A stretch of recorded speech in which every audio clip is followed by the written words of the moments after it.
recently, and I don't think burnout is what you think it is. This is based on me as well, by the way. I found myself in a situation where I was like, oh, the more I learn about burnout, the more I'm like, wow, I was completely off. And it's coming from working with people, it's working from research, it's coming from books, coming from all these different spaces. And like everything, if you don't spend time looking into something, you just won't know, right? Well, burnout is no different from what I'm noticing at the moment. Um, Hello, everyone coming in. I'm tripling up today, catching up to the target I had, which is a live every day for the month of Mental Health Awareness Month, right? And so this is something that affects everyone, and that's one of them. But I'm going to get into it. So today I'm talking about 5 myths you need to stop believing about burnout. This is coming from you as a brother, as a friend, as just as someone who's trying to watch out for you, because I think this is something we're not really aware of. It's definitely not something I was taught. And if it's something that you were taught, congrats, you need to share that information. But if it's not, we need to actually share this, because there's a lot of people who are affected by it. It comes out in lots of different ways. And I think we have this very slim idea about it. And the more I talk about it with people, the more people turn around and say, wow, I had no idea that was part of it too. So the top, not necessarily top 5, but the 5 myths I'm going to talk about today are these. I'm currently in the recovery stage of burnout. Very informative. Oh, I'm glad you're appreciating the lives. And I'm always here to talk as well, just in general, just to get in touch. For a lot of people will find ways to do it themselves, which works. And if you found a way to work that works with you, keep doing it. If you find you're trying things and they don't work, or you find yourself completing the cycle and going back over it over again and finding yourself back in burnout, then there might be something deeper that needs to be looked at. And that's where I would come in, right? So one of the things I've found is that it's probably not what you think it is. So though it's the word that's thrown around a lot, it's rarely explored in its full capacity, I think. And so most of us don't appreciate the reach of what it covers, how it works, how to deal with it. And even me learning it as I study it, I'm still getting surprised. So this is why I'm doing this whole series, why I've done it on LinkedIn, why I'm doing it on YouTube as well, why I'm doing it on Instagram, just for this month, and having a really deep dive into what burnout looks like, and for the people who are experiencing it, how to help them en masse, right? So the first myth that you need to stop believing about burnout is that it's just a fancy term for being tired. Usually, I think that's one thing we kind of assume, right? Burnout is usually for people who are tired, they've been doing too much, and that's where we leave it. That's not what burnout is. I mean, that is part of it, but it's not the whole thing. So it's actually a serious condition. It's the ICD, International Center for Disease, I think, calls it, I think, ICD 11. So the 11th revision is it's a condition, right? It's a symptom, it's a disease, it's something that needs to be, it's a medical situation. So it's at the stage now where it's recognized internationally. And when we get to that point, we have to realize that it's not an individual one-to-one kind of thing, right? Sometimes we think, oh, I'm the only person that has it, and so this is all it is. No, it's a globally recognized thing now. And it's not just about being tired. It affects you. It can have long-lasting effects in terms of physical, mental, emotional, spiritual health can be affected in it as well. So it's something that we need to take seriously. I think when people, and we get into it in a second, later on, is that people think that they're burnt out, so they're just going to have a nap. Sometimes it might not even be the fact that you're physically tired. There's other stuff involved in it. And if you don't know what those things are and you're not familiar with these yet, either one, Google the definition of burnout, which gives 3 main categories: emotional exhaustion, caring for too much for too long; emotional depersonalization, which is basically emotional detachment. You feel outside of yourself. You go in robot mode. You can't feel anything. Or reduced sense of personal accomplishment, which basically means that you don't feel like anything you do matters. and you start to get critical and you're cynical specifically. And the fourth one for me, anyway, this isn't part of the definitions, but the fourth one that most people define it with is overwhelm, right? So that you hear overwhelm and burnout spoken about a lot together, and those can be part of each other's cycle. But overwhelm can be a cause of burnout, but it's overwhelmed by what? And the idea is that it's only really in the workplace and it's only by having too much to do. That's not the only thing that can bring you to overwhelm. It can be about having too much on your mind. It can be about caring for too many people for too long. It could be about um, having too many things happening at the same time, not just in your personal life, but in the global sphere, right? So right now we're in the middle of wars that are happening around the world. We just came out of a pandemic. All these things can have an effect on you, which can lead you towards overwhelm, which leads to burnout if that stress isn't managed. Every time you switch on the news, every time you switch on Instagram or Facebook, you're going to get another hit of what terrible things are happening in the world, and that's going to increase the stress within your body. One, because it's happening. Two, because you can't do anything about it, or you don't know what to do about it. And then it builds and builds and builds to the point where after a prolonged period of time, you start to have rashes, you start to have back pain, headaches, all those kind of things. All those things are connected, and all those things are part of burnout. So it's not just about being tired. I've got a comment here which says, I'm recovering from complete burnout and mental breakdown. I actually got sectioned, etc., and got diagnosed with psychosis and acute mania. My system's completely crashed, bro, but I'm on the healing end. And I'm so glad you are. There was another comment here as well, is I know so many community and movement builders and entrepreneurs in the Black community who have suffered and are suffering with this issue. So much trauma, which is why we try to create healing spaces. Exactly. And one of the things I say, first of all, with the first comment, is that those are other things that can happen as well, like mental health and things like psychosis, like you've experienced. And I'm really sorry you experienced that, but I'm glad you said you're on the healing end, and you're starting to go back to the and I'm not sure if normality is the word I'm looking for, but you're going back to your level of health that you had before. And it's really important to recognize the things that are being done to help you get there. Sometimes it's about physiological things like surface level of things like sleep and etc. But once you get down to mania, etc., then it's like a really medical issue. You want to be going to your GP. Sometimes it's going to be an indication of medication that you might need to be on to level out certain things until you get to the stage where you grab a hold of it. Sometimes it's about who you have around you and what support you have personally as well as professionally. Sometimes it's about being able to separate yourself, to give yourself enough time to recoup before coming back. Sometimes it's about being connected. So it depends on where you are in the stage of burnout. It depends on how you handle things individually in the stages of burnout, but all of that can be involved with it as well. And just going back again to that second comment about the community builders.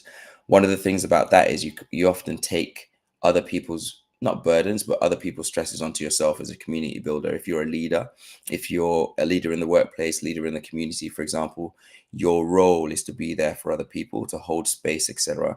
But then the question that my mom always asks is, who's there to help the helper?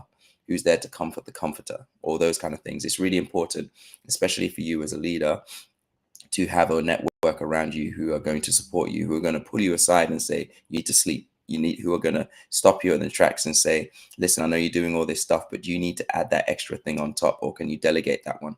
Or can you step back from this, or can you step forward in a way that's more efficient with your time so you can actually do less but achieve more?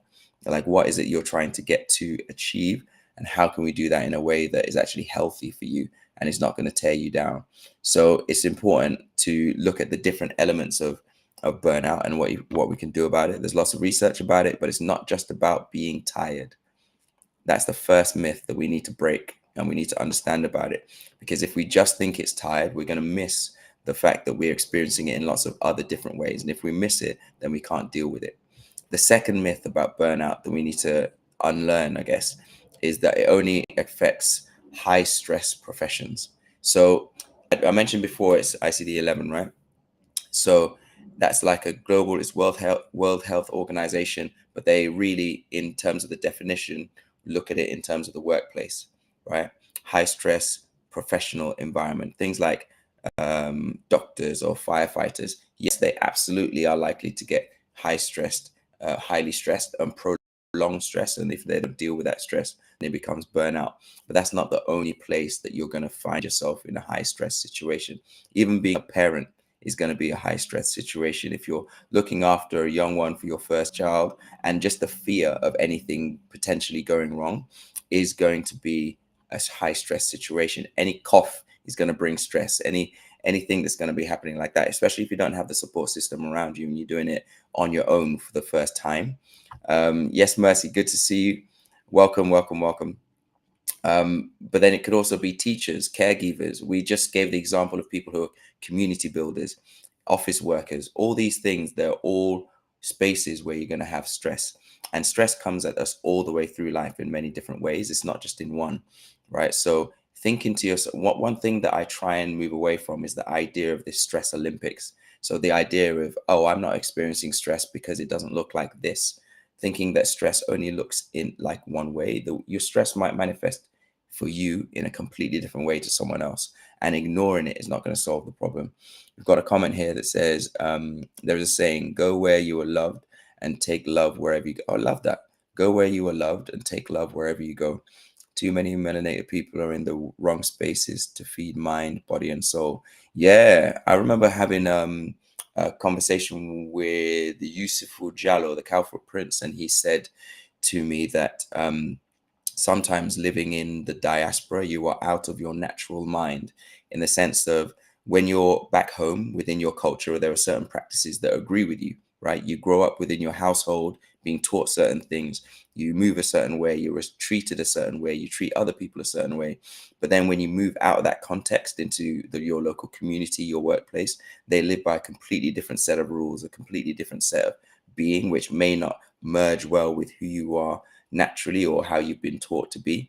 And so that can provide stress. Being out of your natural environment, it's like taking a fish out of water and expecting it to breathe. Sometimes it can add that stress too. And it's good to actually acknowledge that. And I'm saying that in terms of the race side, just because I identify as an African male within the context of a British environment. But it could be anything. Like, is it your sexuality? Is it your gender? Is it something else? Where when you're in a certain environment, there are things about the conditions around you that add stress to your lived experience.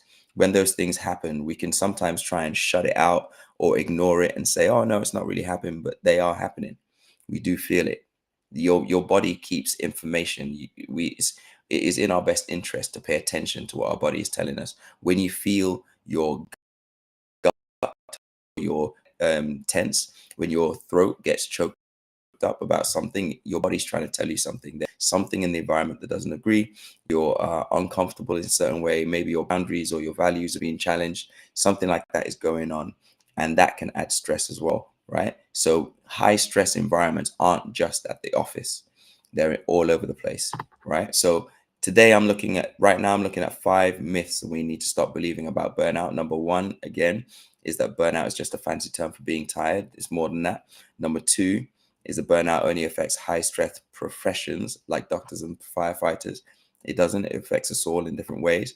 Number three is that it's a sign of weakness or lack of motivation. This is something I hear from people, and sometimes it's a cultural thing as well. Like, we have this idea that you're either okay or you're crazy, and there's nothing in between. And we don't give space for that gradual, that health being on a scale, on a on a scale, right? So we can kind of think to ourselves, oh, actually, okay, and then we collapse, and it's like, okay, maybe I wasn't okay, because we're ignoring the signs, because we think to ourselves, I need to be strong all the time, or I need to be completely driven, or if I have a lack of motivation, there's something wrong with me. Actually, the other can drive you just as much to burnout. Like, I have talked about the idea of not being resilient being something that can lead you to burnout if you're not going to be able to handle change when it happens, because change is inevitable. Change will happen in any way, shape, or form. If you're not good at handling change, that can add stress to you. If you're not motivated, or you've lost your passion or purpose things like that, that can add stress to your life. And so you'll feel uncomfortable and unmotivated, and that can drive you towards burnout. But the opposite can be true. If you're too hard, if you're too strong, if you've been holding space for too many people for too long and you don't have a space for you to unload, that can drive you towards burnout too. If things happen to you and you have no emotional reaction, it might be a sign that you're heading towards burnout. If you the thing I told about it in a previous live, where I pointed out that strength is a funny thing, right? Because if you're too strong without being malleable, being able to bend, then it means you're brittle, and brittle means you break. And that's what you end up seeing. People who are too strong for too long just break, and we don't realize that there's actually been an increase of pressure over time, and this is just the final straw a lot of the time. It's not that they just broke out of nowhere. There's been stuff that hasn't been dealt with over time, and if you're too motivated and you're too driven, that can get to the point where you feel like you have to do more, and that doing more means that you're heading towards burnout as well. Mo is saying, if you're worried about a situation, write everything down you're worried about, then cross out the things that you can't control and deal with the things you can. I use that method with clients as well. It's really important to do that, because sometimes we feel we keep things in our head, and so we don't actually know what's going on. It's just a feeling. We feel overwhelmed, we feel like we're stressed, we feel all these things, but we don't know where they're coming from. So writing them down is a good way to get it out of our head and out of our hearts onto page, so you can actually see. Once you can see it on paper, then you can do something about it. And crossing out the things you can't control are really important. But one thing I would say is that crossing it out is sometimes not enough. We need to actually deal with things emotionally. If there's something I can't control, I need to come to terms with that. So I need to say, how do I feel about the fact that I can't control what's happening halfway across the world? I can't just cross it out and think I can go about my day. There might be some trauma involved, social trauma. There might be some guilt or survivor's guilt, for example. If there's, I'm here and other people aren't. Like, there might be other things that are going on internally that I can't control that actually need to be dealt with before I can move on to the things that I can control. Because another element of burnout that I mentioned before is that often it's an emotional issue, and it's not about the things that are on your to-do list. The reason why you can't do the little things like pick up that shirt and socks from your floor is because you're actually dealing with grief or regret or remorse or something like that from the past that you haven't dealt with, and that's building up over time. So even the simplest things seem like huge mountains. So I do agree, getting things out of your mind and heart onto your page and crossing out the things that you can't control are important, and focusing on the things that you can. But we also need to deal with the things that we can't. If they are something that is actually on our heart, it's important not to ignore those things. Yes, Donnie. Yes, yes, everyone. Welcome, welcome, welcome. We're talking about burnout, and this is part of my ICDANE burnout series. ICDANE being ICDANE. I can do anything, not everything. And every day for Mental Health Awareness Month, I am doing a live just like this, where I'm just talking about a very specific element of burnout to give awareness. It's something I'm focusing on as an executive coach. I work with executives within the sphere of business, and I'm help them to recover from burnout. So in my case, I am dealing with people who are in the workplace environment, or they are either business leaders or they're founders or any of those kind of things. But because I'm seeing so many human trends in what I'm seeing under those circumstances, I wanted to give a platform to disseminate this information to the rest of us, right? So if this is anything is relating to you, if you're hearing anything, you're like, oh, this might be me, I encourage you to hit the link. If you're on LinkedIn or YouTube, there is a little QR code on the corner of the screen. If you just click that or go into the comments, you'll be able to see, or the description, sorry, you'll be able to see a link, and you could be able to book 30 minutes with me. Same with you. If you are experiencing any of the stuff I'm talking about and you want someone to talk to about it and you need some help, then click the DM me and I'll send you the link for you to book some time with me. It's just 30 minutes. We'll just talk about it. There's not necessarily an offer at the end, although I do have offers. There's programs, there's drop-in sessions for coaching, there's resources that I'm developing. Some of them are going to be more helpful than others, and some of you might need more help than others. Some of you just need like a little bit of enlightenment. We need a little bit of light shone on the issue to let you know what's actually going on. But coming back to what we're talking about today is 5 myths about burnout that we all need to stop believing. Number one, just to recap, was that burnout is just a fancy term for being tired. It's more than that. Number two is burnout only affects high stress professions like doctors and firefighters. It doesn't, it affects everyone. Number three is burnout is a sign of weakness or lack of motivation. It can actually be the opposite. And now going on to burnout number four. And four is kind of attached to what I said earlier on in number one. But burnout, it can be overcome by just taking a vacation or getting more rest. If the burnout is only physical, then maybe. And one of the things I talked about before was active rest. So there's different types of rest. There's passive rest and active rest. Passive rest is when you go to sleep, for example, and you're doing completely nothing, right? Or you're just lying on the couch and you're binging your favorite show, right? Yes, Jackie, what's going on? Yes, Emma, you good? Anthony, what's going on, sir? Pleasure. Yes, Lewis, long time. So you can have passive rest, which is basically shut down, give yourself time to reset. There's still studies being done on sleep and the power of it. Do not underestimate the power of sleep in terms of rejuvenating yourself and giving yourself energy back. But it's really important to have a good sleep hygiene, the things you do before and after sleep that will help you have the best sleep to give you the best chance of rejuvenating yourself. If you're keeping all the electrics on all the way till the time you turn it off, if you're eating just before bed, if you're still stressed just beforehand with no time to decompress from your day, all these things are going to add to terrible sleep, which means that you'll wake up just as stressed as you were when you went to sleep. We want to be able to kind of clean out the day, sleep, and then begin the next day, right? And there's lots of things you can do about that. But burnout is not overcome just by taking a vacation or getting some rest. Although I would say that is important. It is important, but only if it's a physical burnout you're experiencing. Your burnout could be mental, it could be emotional. So if your burnout is mental and it's in terms of how much you're thinking, are you an overthinker? Are you cynic? Are you a cynic? Are you constantly struggling with self-doubt? Are you constantly working with like your poor self-image? Do you have issues with worth and all this kind of stuff? Then psychologically, even taking a break is not going to stop that. It's your mind is always going to be running.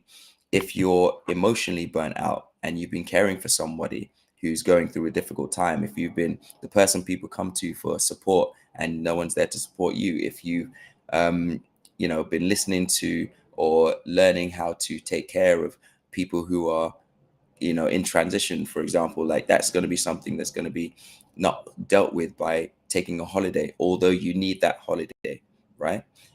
But if it's going to be something that's still going to be there when you get back, you need to actually find ways to deal with yourself. I've talked before about the more somatic practices that you can do with your body in terms of how you can manage your hormonal level, your breathing, your health, your welfare, those kind of things that can help you be in the best state to handle things. We talked about the difference between the stress and the stressor. The stress being the feeling you have in your body, the hormones, the hair rising on your skin. Is it your heart rate pumping? Is your sweat? Is it your headaches? All those kind of things. Or is it the stressor, the things that's happening externally, the thing that caused the stress? Is it your manager? Is it your screaming child at 3 o'clock in the morning? Is it all those kind of things might be the stressor. And those are two separate things. Sometimes you can deal with the stressor and still have the stress, and you can still deal with the stress and still have the stressor. Sometimes you need to get rid of one to be able to deal with the other. Sometimes you need to deal with them both at the same time. But every time you need to be aware of yourself. You need to pay attention to be able to know which elements of things that are happening internally and externally are falling into which category. All right. So I mentioned about burnout being the fourth myth being burnout can only be overcome by simply taking a vacation or getting more rest. And I mentioned about it being more than that, because in reality, it can be more comprehensive things you need to look at. Some other stuff to mention here are things like boundaries, seeking support, looking at your self-image, practicing self-care and self-compassion. Those kind of things are going to help you in terms of recovering from your burnout, which are outside of just getting more rest. If you don't have self-compassion, for example, or you don't have a high self-image, then you're not going to be able to manage your boundaries, which means that you can come off your vacation and still have people walking all over you, right? And which can add to stress, which can lead you towards burnout if you don't deal with it. Okay, so that's the fourth myth. Just to recap one more time. Number one, in terms of myths you need to stop believing about burnout, is that it's a fancy term for being tired. Number two, second myth is that burnout only affects high stress professions like doctors and firefighters. Myth number three is that burnout is a sign of weakness or lack of motivation. Myth number four is that burnout can be overcome by simply taking a vacation or getting more rest. Myth number five is that once you experience burnout, you can never fully recover. Yes, you can. You can be free from burnout if you manage yourself a certain way. And one of the things that I would say is a really big indicator of someone who's falling, who's going to keep repeating the cycle, is what happens when you feel okay again. When you feel okay again, do you then stop doing the things that got you back to feeling okay? If you stop doing those things, then burnout will return.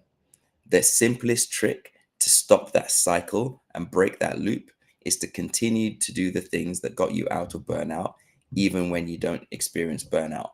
If it means keeping the right people around you, if it means expressing your needs and setting boundaries, if it means managing your workload and being efficient with your time, if it means getting the support from personal as well as professional support, if it means going to therapy to deal with your trauma, if it means looking at self-compassion and letting go and forgiving that person, like whatever it means, whatever it is, you don't just wait until you're at death's door before you start doing those things. You keep those things as a traditional, as a practice, whether it's daily, weekly, monthly. You have time to reflect on these things and keep them going, because if you don't, you're going to find yourself slipping back into burnout in no time. And unfortunately, those who experience burnout and find themselves back in it, the frequency of you finding yourself back in burnout might increase. So you might find that the gaps between burnout might get shorter, and that is definitely what we don't want, especially when staying in burnout becomes longer, right? So those are the two things you want to be careful of. If you're out of burnout, keep doing the things that got you out of burnout. Don't then think I'm okay, and so let me just stop now. Another comment just came in, brilliant. Knowing you can recover is an important part of finding path out of burnout. 100%. Even knowing that you can recover is important, because I think when you're in burnout, it can feel like there's no way out, right? It can feel like it's over for you. It can feel like nothing you do will matter, nothing will make a change or a difference. And it's important to know that there is a way out. And that might look like professional help if you're too far down. Yeah, it might look like having the right people around you. It might look like accountability. If I know that someone's going to help me get out of burnout, because it means that I'm physically going to be active, which can shut me off side to give me space there, and then I stop going to the gym. I might need someone else to be like, hey, my gym buddy, where have you been? We need to be back here again, 7 o'clock, let's go. Right? Sometimes you need that. And just to go back earlier on, I talked about rest, passive and active rest. I talked about passive rest, but I got distracted by a comment. I just wanted to come back to it because there's active rest as well. If you think to yourself, for example, you've got the physical, mental, and emotional. Physical rest might be things like going to sleep, but you're active, your emotional and mental might still be 100, right? If you need to rest emotionally, it might mean that, compassion might be one of them. It might mean taking yourself on a break away from the responsibilities might be one of them. If you're a carer, for example, finding someone else to care for them for the weekend. It might be, feeding yourself positivity, for example, as opposed to looking at all the terrible news that's happening in the world. It might look like I said, self-compassion. It might be look like forgiveness, right? If you're experiencing any of those kind of things, guilt or shame. I mentioned that being the difference between guilt is feeling like you've made a mistake. Shame is feeling like you are the mistake. You need to let go of both of those things sometimes when it comes to emotional burnout. If there's something that you're carrying from your past, and sometimes you can't do it by yourself. You might need professional help to do that. Do you have a therapist? Do you have a coach? Do you have a counselor that you can speak to be able to process some of the emotions as grief and things like that happen around your life? All those things are attached. So, but you need to keep doing them if you want to stay out of burnout. Life is going to be life in. Life is always going to throw things at you, but do you have the practices in place in a regular part of your routine that are going to help you manage things no matter what life throws at you? And yes, there are going to be some situations which are going to be extreme, and we have to just deal with those things when they come. Like, we've all had an example of something which is completely out of the blue. It is not within our control, but it's shaken our entire world. And when those things happen, though, if we don't have the things in place, if we don't have a habit of keeping ourselves accountable, keeping ourselves, making sure that we're surrounded by people who love us and people that we love, like, and going back to the quote that was shared earlier on, which was what was the quote I had earlier on? Someone said that was really good. Go where you were loved and take love wherever you go. Right? Using that as a framework, if you're going to be able to do that as part of your natural way of doing things, and make sure you check in on the people each week, and make sure they check on you each week. You're going out to, you're making sure you have your, like, I have Andre days within the month, making sure you have time for your, and it means that when things do happen, and they will, I'm just being real, they will. If you're already in the habit of doing those things, then you'd have ways to process it. You'd have ways to, you have space to outpour into that, right? Um, and yeah, I think that's it. Those are the top 5 myths that I wanted to talk to you. Yes, not a longest time and longest time. So those are the things I wanted to talk about today in terms of the 5 myths that you want to start, that all of us need to start believing about burnout. Myth number one is burnout is a fancy term for being tired. Myth number two is that burnout affects high stress professions like doctors and firefighters. Myth number three is burnout is a sign of weakness or lack of motivation. Myth number four is burnout can be overcome by just taking a vacation or a nap. And myth number five is once you experience burnout, you can never fully recover. These are all myths, right? And it's important for us to shake away those myths, right? So if you're struggling with any of those things that I've spoken about, I said after myth number three, if you need more help, if you need professional help, I'm an executive coach. I quite literally work with people to help them recover from burnout, but also to keep practices in the space so that they can avoid burnout. You might be sitting to yourself, but Dre, my condition is unique. I have X amount of children. I have a really high pressure workplace. I have responsibilities outside of work because I lead this community, or I do these charity work, or I do all this stuff. And I'm also financially looking after people back home in my home country. All these things could be happening, which are creating an environment where you feel like there's no way out. Let me sit with you for half an hour. We'll find something. We'll find something that you can do in the day that is going to help you manage your stress, which is what's happening internally. And that is going to help you when things actually do happen. And if you want to know how this you can do it, if you the QR code here, and I put it back again here to book a call with me on Instagram, you can just DM me and I'll send you the link, and we can have half an hour session where we just talk about what's going on with you and what I can do to help. I offer resources, I offer drop-in sessions, which are one-to-one, and I also offer programs, which are 6 and 12 weeks long. And it depends on what you need, like whether it's group or one-to-one. It depends on how far down your burnout stage you are. Might be an indication of how much help you actually need. But if this has been helpful to you, write it in the comments, share it with somebody who you think might be going through it. I might need to like shake one of those myths. And then yeah, keep in touch. I'm going to be doing these every day until the last day of this month, Mental Health Awareness Month. And then after that, I'm going back to my regular programming. I'm going to focus back on my clients. But just for this month, I wanted to give something which is bite size. It's free. I'm just giving it out to everybody. But I'm also conscious that the information is often not the problem. Information you can find anywhere. You can Google the answers to a lot of this stuff. The problem is implementation.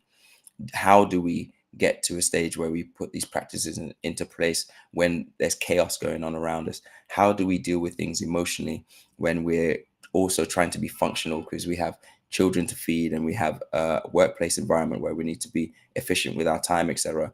How do we be fulfilled in our life and have passion and purpose when we don't feel like we have options ahead of us? How do we do that?